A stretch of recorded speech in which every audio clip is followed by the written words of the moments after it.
Welcome back to IGN Live. My name is Jose Otero, and you are joining us for Nintendo Voice Chat. I'm joined by Brian Altano, Hey. Per Schneider, Hey.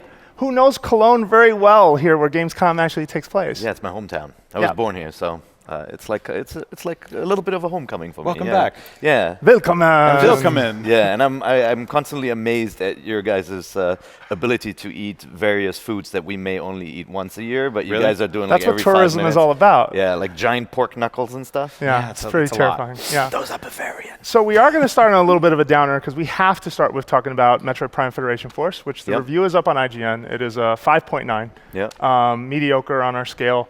And we should talk about our experience with it because it is a bit of, there are some cool ideas, but there's also some frustration. Yeah, I kept going back and forth on that game. I mean, you start playing it, and my first impression was, it's not the right game for a handheld, you know. And I felt about the same about the first Metroid Prime that we got on a handheld before as well. It was kind of like a scaled down experience. It didn't feel as good. Obviously, it doesn't look as good. And there's some weird missteps with Federation Force too, where you're supposed to be in these hulking mechs, and it just doesn't make it feel like it. It's like you can't tell that you're not just a regular character. Especially from the size of the doors and the size of every platform that you find, where realistically, if the proportions are that scale, like it doesn't match up. And it's weird. Like you could just have the soldiers and it wouldn't make a difference. But like ignoring that, it's a fun game when you're playing it with friends. And I would say playing it with friends in the same room. Yep. So like you want to be able to hear each other and talk, cheer and talk, and then it becomes a really fun experience.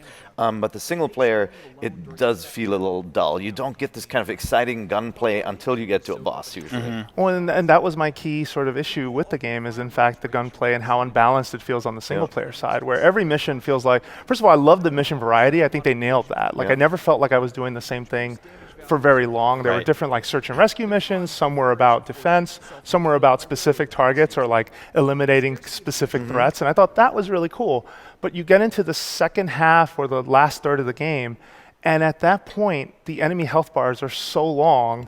And even with the Lone Wolf mod, which is a modification to your suit that basically doubles your damage output, but halves your damage input. For single player only, it would still take forever to take one of them down. And you're allowed to bring these drones with you that the game doesn't really explain very well how they work. Yeah. But the drones will be your stand-ins for if you don't have a second, third, or fourth player.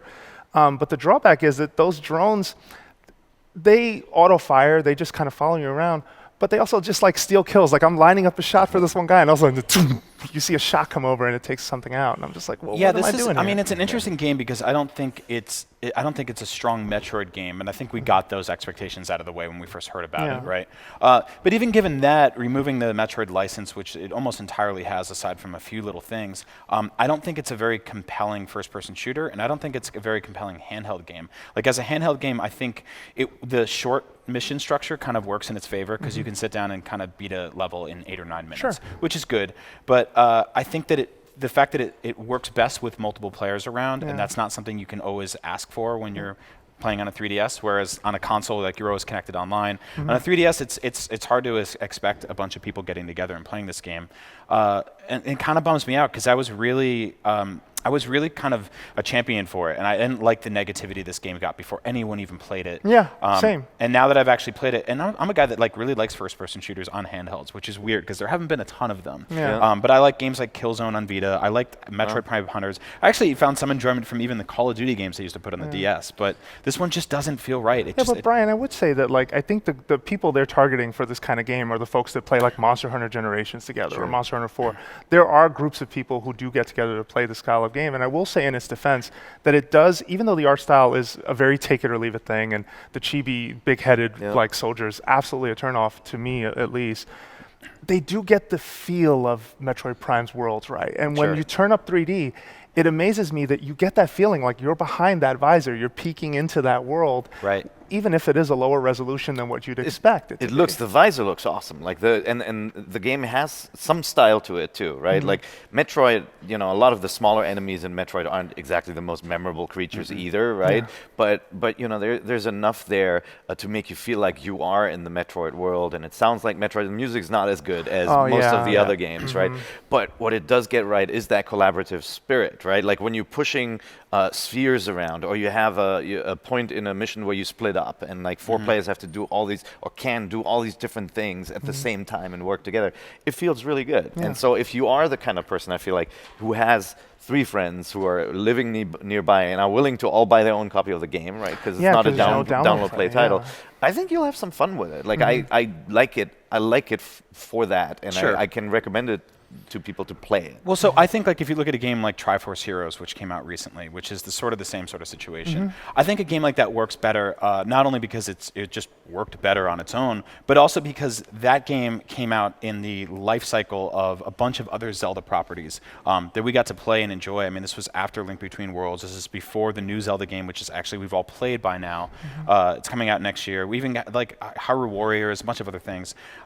This Metroid game has the word Metroid in it, but there aren't other Metroid games in the universe right now for us to be like, well, this is a nice little appetizer for the main course. Well, there was, and it was a fan-made project that got killed, but I hear you. Yeah, yeah. I mean, if you but I wouldn't fault it for that, right? Like you got to basically say, I'm going to take this game on its own, play it for what it is, and experience it, and still like it still comes up short. Yeah, if you ignore the fact that we are so hungry for a freaking Metroid game, right? Yeah, and to Triforce Heroes' credit, again, doing download play was a smart decision because it was a way, and you've said this on our show before, Per, but it was a way to upsell that game to other people. You'd be like, hey, come play a mission with me, and then you'd have that experience.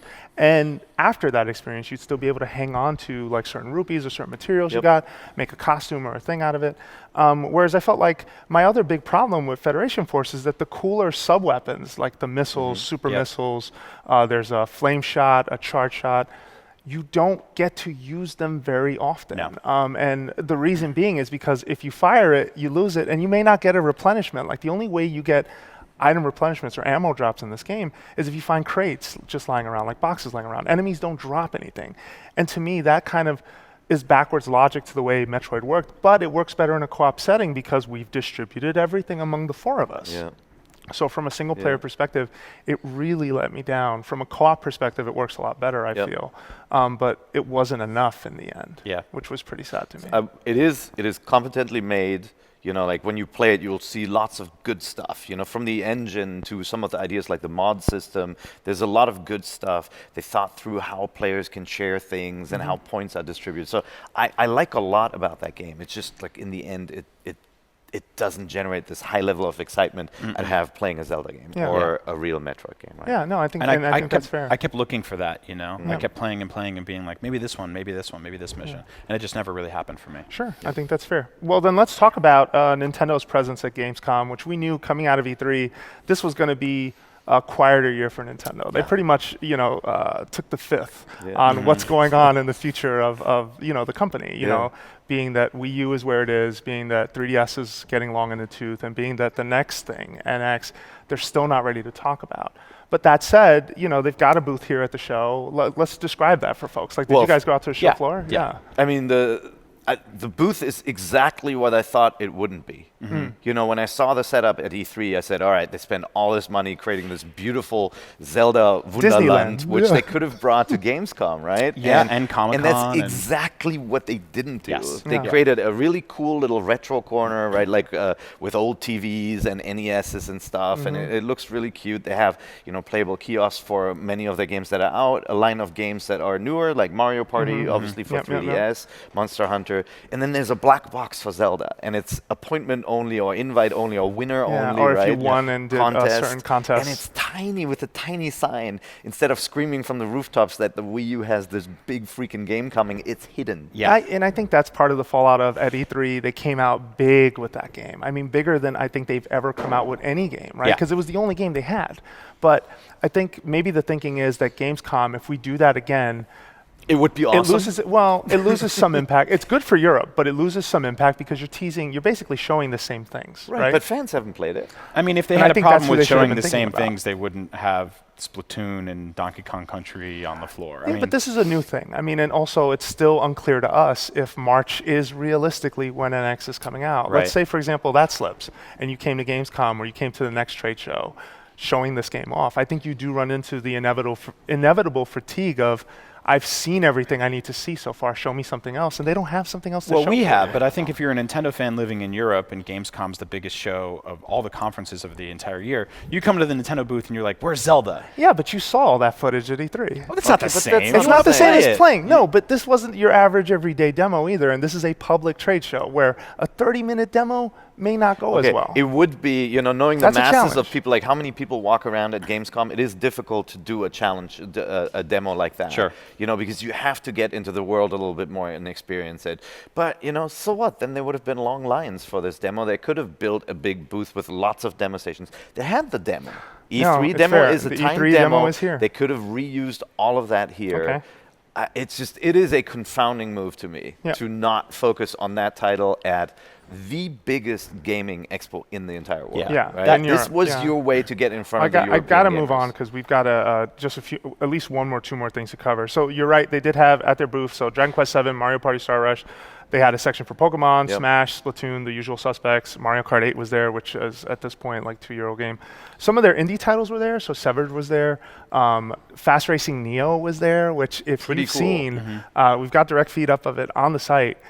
Wow, like holy cow. So this is the DLC pack.